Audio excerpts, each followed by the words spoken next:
5N piden la detención de Alejandro El Pollo Cerviño, el conocido locutor, está acusado de abuso sexual infantil. ¿Qué es lo que se sabe hasta ahora, Leo? Bienvenido. Hola, buenas tardes. Y lo que tiene que ver con este hombre que está acusado del abuso sexual gravemente ultrajante de su hijito, en una causa que se inició una denuncia en 2020 y que tiene que ver con una causa muy difícil, con una denuncia gravísima contra este hombre que ahora está imputado, que ya conoce algunas de las pruebas que hay en su contra, pero que todavía no declaró ante la justicia. Mira, está el doctor Juan Pablo Gallego, que es el abogado de la familia de la mujer. Doctor Gallego, ¿cómo le va? Buen día. ¿Qué tal, Antonio? Ahora, ¿la Cámara Gesell determinó que sí efectivamente abusó del menor? Sí, efectivamente. Esta es una causa que lleva unos 3 años. Yo la tomé hace un tiempo. Me sorprendía porque la prueba ya era muy importante, muy significativa. Ha habido pericias sobre Cerviño, también sobre el niño. El niño ya había relatado estos hechos hace 2 años. Se exigió que los vuelva a relatar y fue algo que pocas veces visto. Los hechos que describió este niño, actualmente de 8 años, incluso delante del juez y delante de la fiscal. La fiscal, cuando terminó la declaración del niño, le pidió perdón a la madre por las demoras que han tenido y por todas las demoras que esta causa ha llevado, aparentemente porque la persona era famosa, ¿no? Así que, en concreto, hace 48 horas fue llamado a prestar declaración indagatoria. Concurrió, pero se negó a declarar, de modo tal que en estas horas se está definiendo su procesamiento y el pedido de detención que hemos formulado, ¿no? Sí, ¿por qué tarda tanto? Y aparte, ¿no es revictimizar 3 años, al nene digamos. que tenga que volver a declarar todo, Juan Pablo? Sí, a mí, como le comentaba Antonio, me sorprendió muchísimo cuando tomo la causa que ya existía una declaración donde el chiquito, incluso en su corta edad, había podido describir los hechos, había podido describir la escena del crimen. Por supuesto, lo identificaba a su progenitor como el autor. Estaban las pericias, entonces estaba todo dado para no volver a molestarlo. De hecho, mi planteo inicial fue decir, bueno, ya el niño habló, que actúe la justicia, pero bueno, forzaron. A veces yo creo que se subestima incluso a un niño, ¿no? Que además ha sido periciado en cuanto a la verosimilitud de su discurso y demás. Entonces, bueno, el niño fue casi compelido a declarar nuevamente, va a la Cámara Gesell, insisto, ahí yo he estado presente, estuvo presente el juez de garantías, la fiscal, y fue realmente, pocas veces uno escucha tantos Sí, es hechos estremecedor. atroces, ¿no? Ver un chico que cuenta esto es algo estremecedor. Pero ¿cómo tremendo. es el protocolo para este y para todos los casos donde hay una denuncia por abuso sexual a un menor? Porque la verdad que llama la 3 atención años. que pasen 3 años, que el chico haya tenido que contar lo que vivió por lo menos en 2 oportunidades. Me pregunto qué pasa con el resto por ahí de las familias que tienen situaciones similares, cómo se realizan las denuncias, cuáles son los tiempos procesales. Aquí yo creo que ha habido un trato privilegiado, vaya a saber por qué. Creo que ha habido acciones de lobby sobre la justicia de Quilmes para demorar esto, porque está muy bien tu pregunta, porque justamente tanto para aclarar el caso, sino además para generar digamos, un paneo general sobre la cuestión. Cuando el niño hace ya más de 2 años lo citan a la primera entrevista y ven que el chico cuenta todo con lujo de detalles, yo aún no intervenía, como dicen, no, este chico no está preparado para declarar, cuando ya había declarado todo. Declaró. Pero ya contó. Claro, y eso que contó igual fue periciado, digamos, para determinar las características del niño, la verosimilitud, y fue comprobado. Pero aún así la justicia no hizo nada hasta estos días. Yo pedí, con posterioridad a la Cámara Gesell, que es muy reciente, pedí en 5 oportunidades consecutivas que lo llamen a indagatoria, finalmente lo llamaron y se negó a declarar. Como ustedes saben, por supuesto que negarse a declarar es un derecho constitucional, pero ninguna persona, digamos, en mi conocimiento, ninguna persona inocente de un delito de estas características se calla la boca y no se defiende. Juan Pablo es el hijo. ¿Cómo? Es ¿Cómo? el hijo. Sí. Es el hijo. Claro. Sí. Automáticamente salís a hablar. Sí, Antonio, la verdad que en mi experiencia, y bueno, por supuesto ustedes como comunicadores, tantos casos, la verdad que no dejamos de sorprendernos y a veces nos cuesta poder internalizar que esto ocurre, pero ocurre y ocurre mucho más seguido de de lo que uno lamentablemente cree. Yo soy especialmente cuidadoso. Yo jamás sostendría desde lo profesional una imputación de la que no esté convencido, pero acá no hace falta que yo convenza a nadie o que yo convenza al periodismo. Acá están las pruebas abrumadoras en la justicia, que con mucha demora ahora parece que va a tomar las medidas y probablemente en estas horas haya una definición del Mientras caso, ¿no? tanto, ¿hace cuánto tiempo él no se podía acercar al hijo? Digamos, ¿cómo se hacen este tipo de casos Hace hasta mucho que se tiempo. tienen las pruebas? ¿Cuánto tiempo pasó, digamos, que él no podía tener contacto? Es también muy importante contestar esto porque estos casos suelen venir acompañados de procesos en la justicia civil y de familia, que a veces en vez de colaborar y de proteger al niño, lo que hacen es decir, bueno, que le den visitas, que le den visitas, que le den visitas, de manera tal de impedir que el niño hable. O sea, esta mamá vive un verdadero calvario hace ya más de 4 años y es acosada en ambos fueros de la justicia de Quilmes. Por eso que espero que en estas horas, ya con todo esclarecido... Habla de acoso. ¿Qué tipo de acoso? Porque justamente es, por supuesto que el señor Cerviño inicia demandas en el foro civil. Claro, porque tengo entendido, Sí. buenos días, doctor, Sí. que él durante todos estos años no lo vio a su hijo. Efectivamente. Ahí entonces, por suerte, la justicia lo protegió al menor después de las primeras pericias. Yo intercambié recién unos mensajes con Cerviño. Sí. Cerviño me contestó al respecto, porque le dije que íbamos a estar tocando este tema. Sí. Me dice que está todo en la justicia, que es un tema muy sensible y que hay un menor, que es su hijo, que solo pensemos en eso, nos dice a nosotros como periodistas, en realidad nosotros tenemos la obligación de tocar este tema, porque además está usted como invitado, que solo pensemos que el nene lo vamos a exponer brutalmente, que hay una medida cautelar por estas cuestiones, me dice Cerviño, y que el niño ahora tiene tan solo 8 años y que pensemos en su vida de ahora en adelante. Estas son las palabras textuales del intercambio recién que tuve por WhatsApp con Cerviño y que obviamente es un tema delicadísimo para tratar, pero lo que más me interesa decir en este caso, como lo expuso su mamá en el video, el niño estuvo expuesto 2 veces, o sea, exponer, ya está expuesto el niño y en esta situación me parece que lo único que hay que hacer es ver qué va a hacer la justicia al Pero respecto. el que le arruinó la vida es el papá. Claro, lo arruinó. Claramente. Si es, Por si eso. es cierto todo esto, si la justicia determina que todo esto es cierto, el que le arruina la Pero vida hay al una hijo es cámara el- Gesell. Ahora, ¿no? claro, Me equivoco. 2 cámaras Dos cámaras Gesell, ¿no? Gesell. Bueno, Dos entonces, declaraciones. no es un tema menor. Por eso. O sea, esto es de una gravedad absoluta. Claro. Ahora, ¿por qué hablaba la mamá de que estaba protegido Cerviño? Porque si Bueno. bien es una persona del medio, yo lo conozco de hace muchos años trabajando, no es una persona poderosa. Digo, Claro, ¿desde qué lugar siente ella que estaba Lo que protegido? uno advierte en el contexto de Quilmes, hasta donde yo conozco... Él es oriundo de Quilmes. Claro, es o era la voz del estadio de Quilmes. Casualmente lo atienden los abogados más importantes de Quilmes, con muchísima llegada a los fueros, y esta protección se ha visto. Insisto, como vos decís, yo socialmente lo he visto en los medios, y como decís vos, no creo que sea dueño de un canal. Digamos, No, es un llevando trabajador, llevando eso sí, la cuestión al absurdo, pero evidentemente que la protección básicamente se focaliza en Quilmes. Insisto y lo digo a todos quienes me conocen, yo a las personas que... Yo soy una persona de generalizar, yo defiendo niños, defiendo mujeres, pero no, yo estudio el caso por caso, jamás participo de una imputación de la cual no esté convencido. Y bueno, creo que la justicia en estas horas está dando la razón, ¿no? Pero doctor, a ver, vayamos a ser lo más imparcial posible. Muy bajo te escucho. Seamos lo más imparcial posible. Sí, sí, No, hay 2 cámaras Gesell.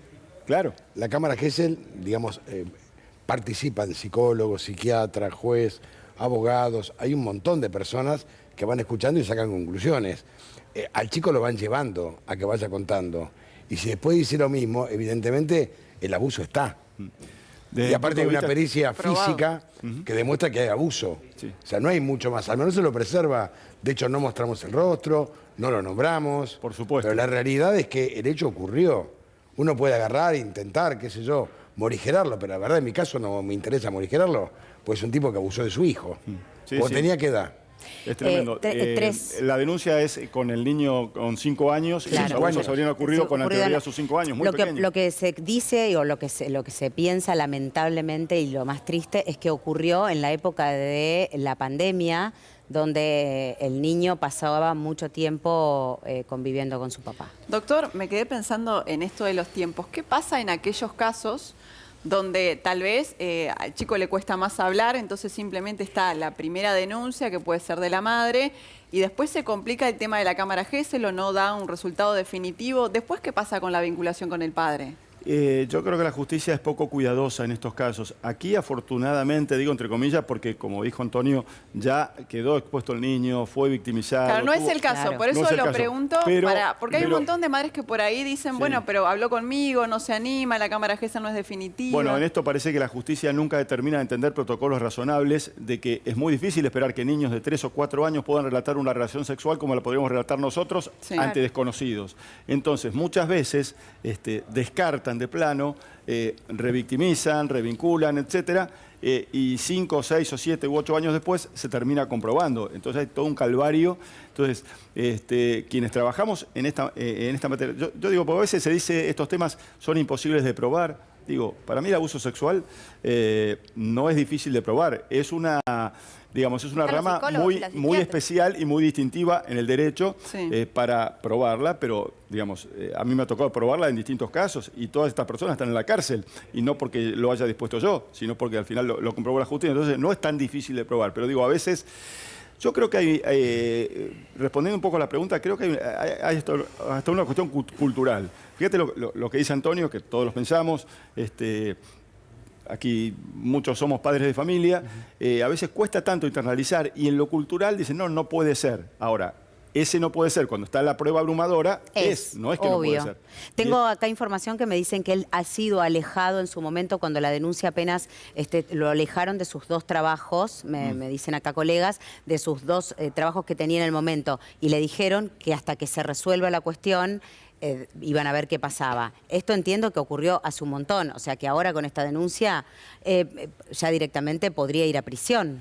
Yo imagino que en este estado y ante su negativa a declarar y brindar un elemental descargo para que cuanto menos la justicia conozca su versión, creo que la pena en expectativa por el concurso de delitos en que viene acusado es altísima y creo que es fundamental que la justicia no permita que esta persona se pueda fugar, o sea que tiene que proceder el procesamiento y la detención y creemos que esto tiene que ocurrir en estas horas, ¿no?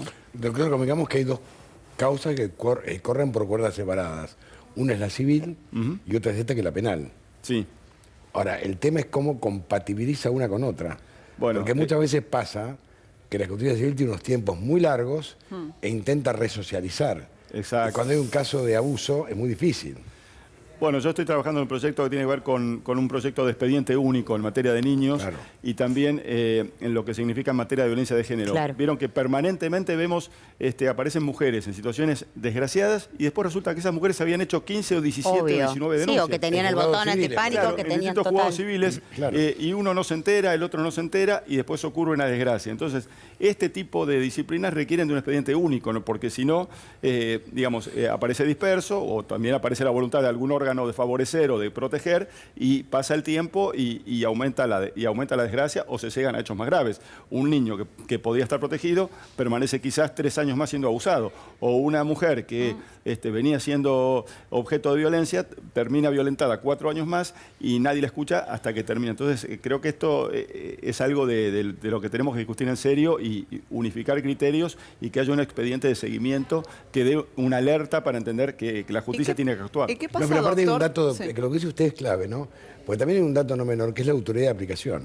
Es decir, que se las dote de recursos para que puedan seguir las causas. Efectivamente. Porque muchas veces pasa que en Fiscalía de Violencia de Género notifica a un policía, chao, hasta luego, una restricción y nada más. Entonces hay que buscar la manera. Es así, Antonio. Yo creo que el cambio cultural y el cambio de leyes todavía no está acompañado de una implementación real, Claro. de una capacitación real y de entender esto. Sí. Lo que ustedes preguntaban, a veces yo creo que hay operadores, no siempre, yo trato de no ver fantasmas, digo, no siempre es que hay un encubrimiento, no siempre, pero a veces hay falta de capacidad. Claro. Hay operadores judiciales que creen que un niño de 1 año y medio que sea abusado debería contar y explicar una relación sexual. Entonces digo, ahí a veces hay incapacidad. Entonces creo que esta es la pata que nos está faltando en la justicia argentina. Capacitar, generar protocolos y que a la vez lo que se implementa a partir de normas internacionales baje a la práctica para que exista protección y que además los casos se puedan resolver con otra celeridad, porque por supuesto también puede haber una denuncia que no sea correcta. Una falsa denuncia. Efectivamente, y la persona que fue objeto de esa denuncia tiene derecho a que rápido se resuelva. Como digo, no me siento infalible, pero en mi caso jamás haría o acompañaría una denuncia que a todas luces yo la vea falsa, porque realmente es espantoso si nos ponemos en el lugar de una persona falsamente imputada. Obvio. Pero no es por supuesto, el no, caso, no es el... porque aquí existe prueba Ahora, abrumadora. lo que quiero dejar en claro es la cantidad de años que Cerviño deja de ver a su hijo. Sí. La justicia nunca intentó una revinculación.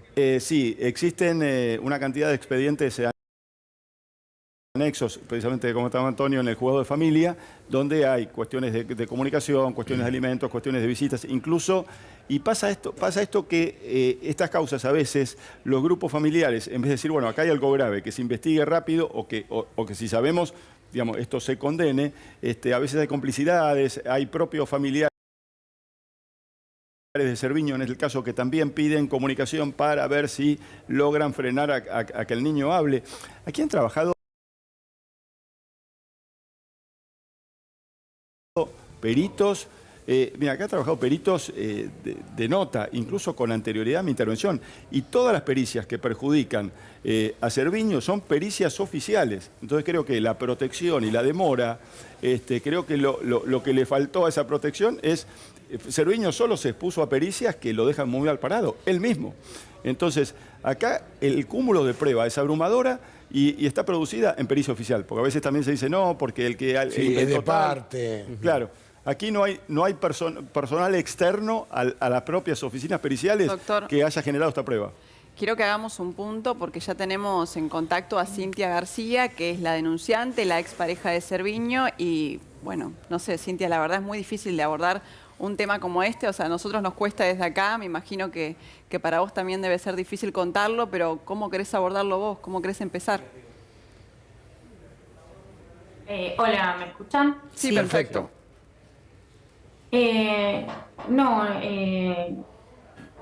La verdad que para mí es muy doloroso tener que hablar de todo esto. Son muchos años de lucha, de tratar de conseguir que sea escuchado el nene y de conseguir justicia. Es un camino muy difícil.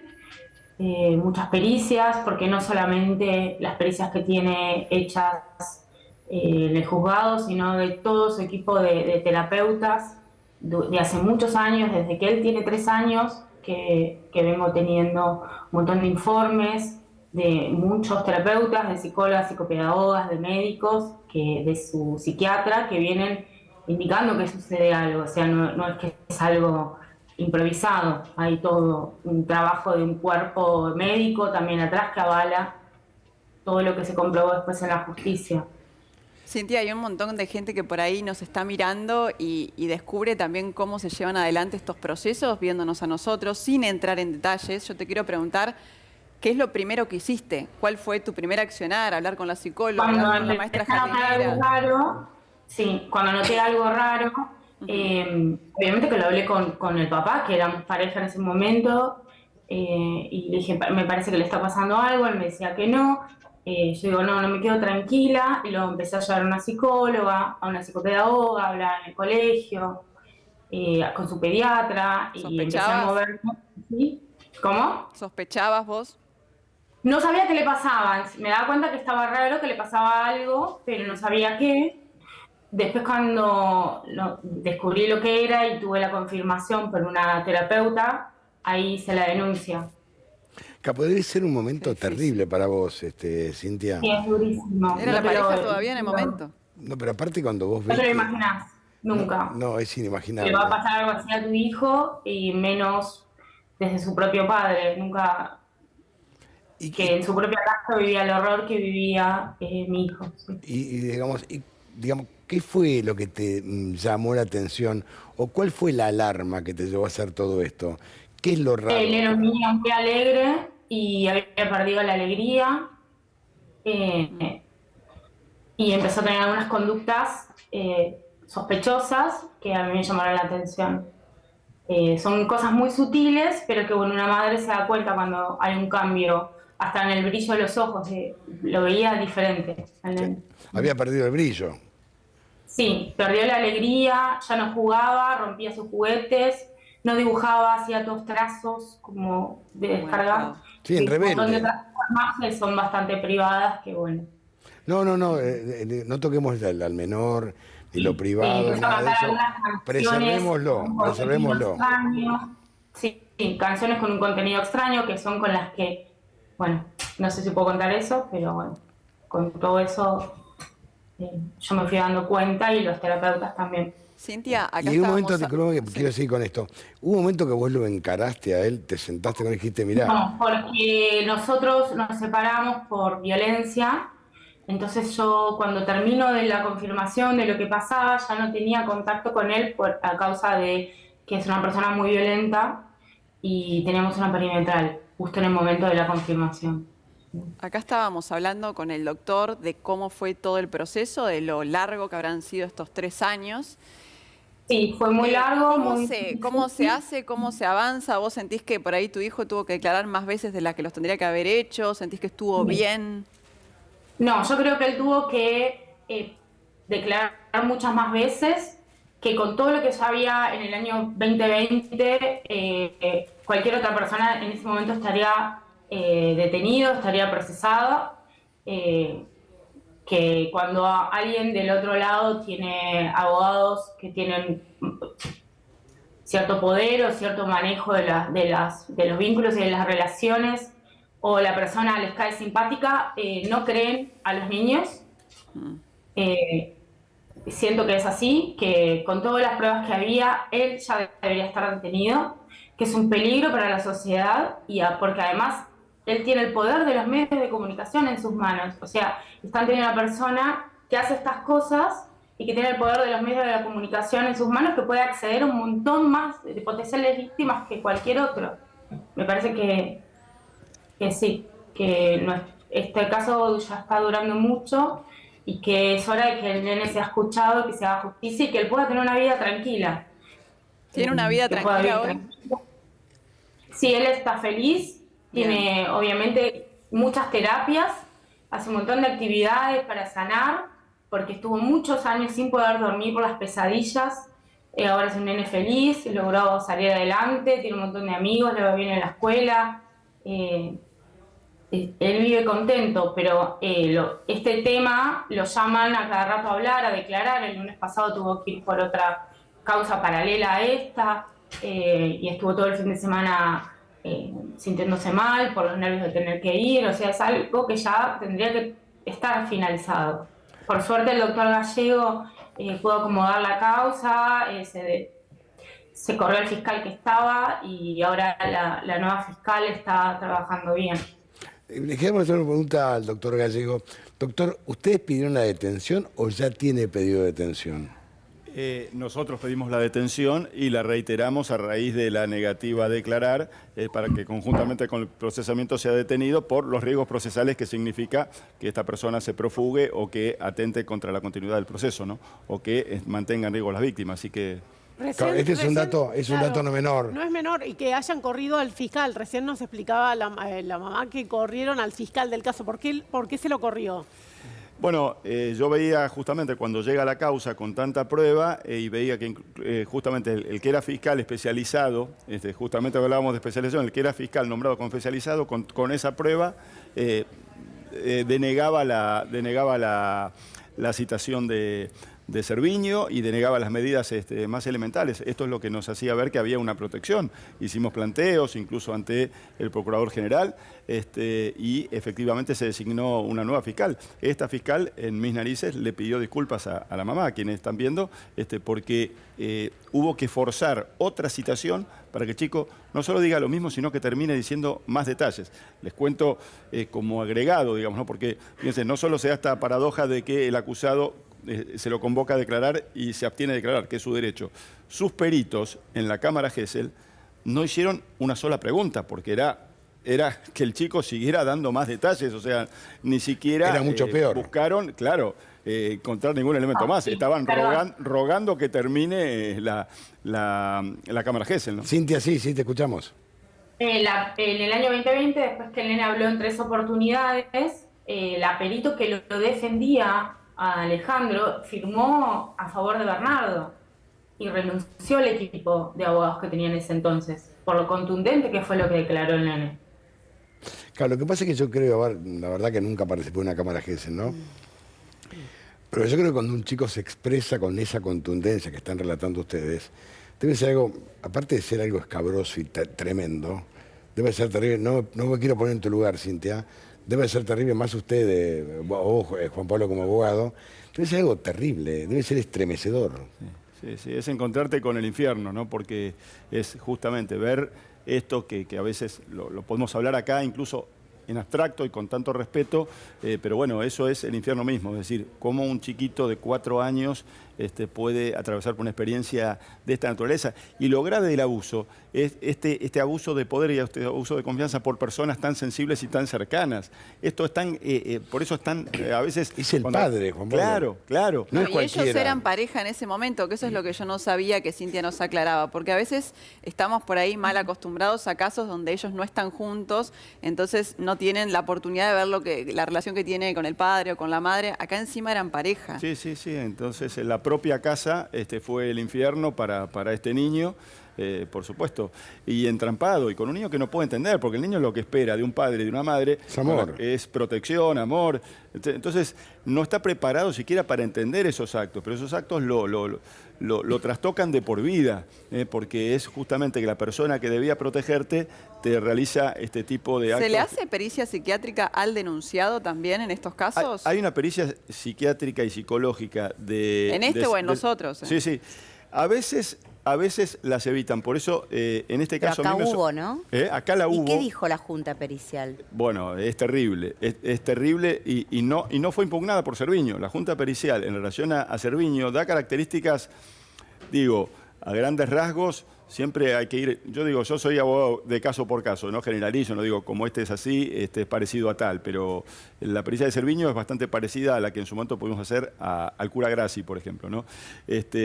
Son perfiles que hay una dificultad muy grande para controlar impulsos, agresivos en la sexualidad, con cierto infantilismo en la sexualidad, es decir, toda una serie de conclusiones que son demoledoras, y las hizo la oficina pericial forense oficial de la provincia de Buenos Aires sin que Cerviño la haya impugnado, y por supuesto que ya no tiene tiempo de impugnarla, ¿no? Pero aparte, este tipo de psicópatas cosifican. Claro. Entonces, para él su hijo era una cosa. Efectivamente. Y hablamos de un hijo, que es cuando uno conoce al amor verdadero, ¿no? Y haber cosificado lo que uno supuestamente más quiere, te pone al descubierto que es un tipo peligroso. Es tremendo porque el daño... Yo siempre, por supuesto, aliento a quienes, como en el caso de Cintia, protegen a un niño, y como ella cuenta y uno escucha también, más allá de tener oportunidad de hacerlo en otro ámbito o en mi estudio, bueno, este esfuerzo que ella está haciendo porque el chico continúe su socialización, su educación, sea atendido, es muy importante. También creo que hay que dar un mensaje, es decir, el abuso en un niño es, como se suele decir, un balazo en el aparato psíquico, es algo destructivo. Si lo hace un padre es peor. Ahora bien, digo, también el mensaje de que si hay un familiar protector o una madre protectora, como es en este caso, es muy importante, y pensar que esto tenga salida, ¿no? Entonces, y creo que la respuesta de la justicia también es una respuesta importante y terapéutica para un niño, que le crean, ¿no? Porque con toda una atrocidad, entonces esto permite cerrar ciclos. Entonces digo, por eso es tan importante que la justicia en este particular rubro funcione, porque acá está en juego la vida y el desarrollo de vida de centenares de niños abusados. Estamos viendo una película hoy en cine que cualquiera que la vea, Sonidos de Libertad, Sonidos ¿no? de Libertad. Puede ver, claro, nos asombra tanto este fenómeno, pero este fenómeno existe, y existe a nivel universal, y existe en distintas instituciones. Entonces, esto nos pone, digamos, en esto, ¿no? De decir, esto que nos parece imposible existe, y existe de manera absolutamente masiva, lamentablemente, ¿no? Juan Pablo, te agradezco muchísimo. Cintia, muchísimas gracias, por tu valentía, por seguir hasta las últimas consecuencias. Te mandamos un beso enorme y Juan Pablo un gran abrazo. Gracias. Gracias, Antonio. Gracias a todo el equipo. Muchísimas gracias.